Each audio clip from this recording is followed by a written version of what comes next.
All right, guys, listen to the birds. I love this place. We're here again in the jungle.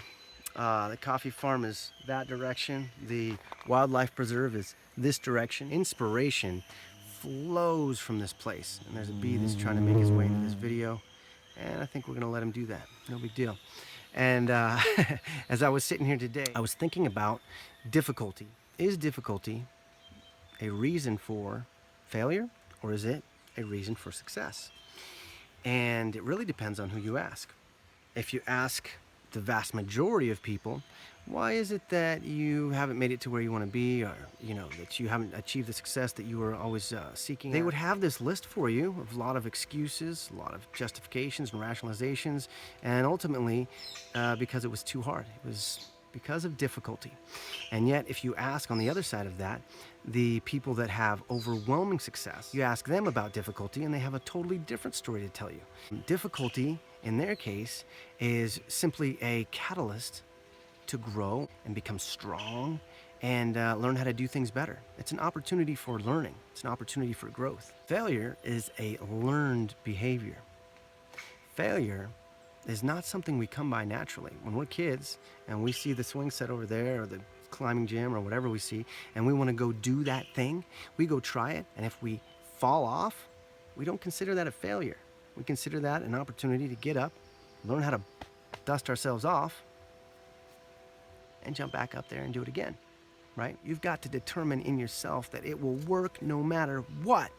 Because if you're curious, then you're just gonna kind of meander through life, testing this thing, trying that thing. But if you're committed, like John Ashraf says, if you're committed, then you will do whatever it takes, whatever it takes.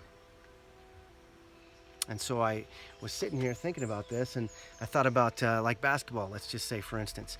And many of us have seen a basketball game. They sing the national anthem first, and then they blow the whistle, and then two chaps, they jump up in the air as high as they can. They bat for the ball. And have you ever seen the chap that didn't win the tip-off fold his arm and whining and go back to the bench and say, "Oh, it's over, coach. I'm done. Where's the locker room? I'm out of here"? Of course not. Because people know that going into a basketball game, you have dozens and hundreds and even thousands of opportunities to do what you came there to do. And have you ever seen a chap that goes out and on his first attempt, he goes, he's got the form right and everything right, but the ball doesn't go in.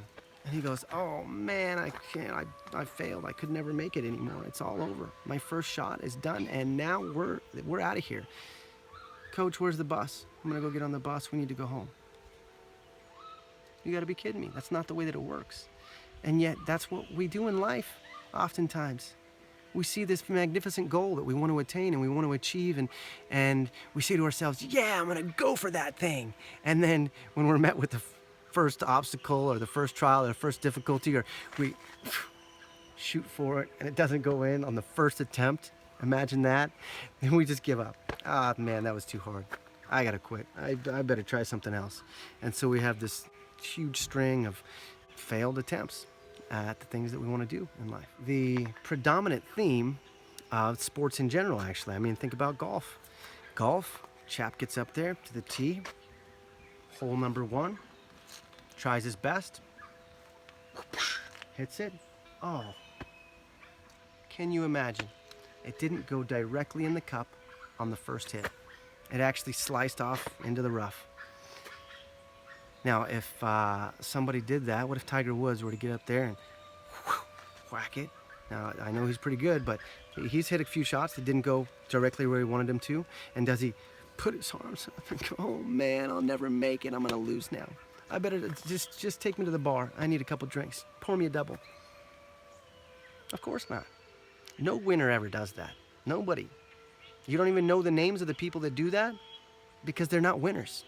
And you don't watch them on TV, and you don't see their lives displayed for everyone because it's not an admirable quality to quit. Failure is not a valid excuse to quit. It's not a valid reason to quit. It's not even a valid reason to fail. Failure isn't even failure unless you give it credence, unless you determine that it is real. Failure doesn't even exist unless you determine that it's real.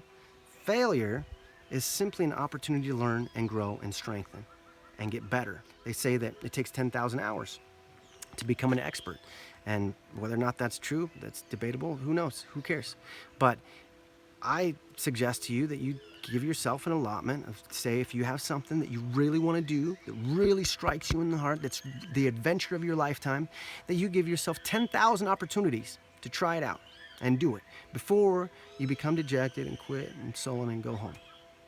Because what you're going to find is that on the 50th attempt or the 170th attempt or the 400th attempt or the 7,000th attempt, what you're going to find is that you learned how to do it right and you're doing it now. And then you have achieved your goal. You've achieved success and you're living your dreams and you're living an adventure. Let's say baseball even. Baseball, chap gets up there to hit the ball, right? He's sitting there. Whiff! Yeah! And he can throw his hands up in the air like he's the hugest success. Why? Because in baseball, if you fail between 70 and 80% of the time, they call you a smashing success. If you fail 70 to 80% of the time, they will beat down your door and they will all clamor to see who can pay you the most millions of dollars.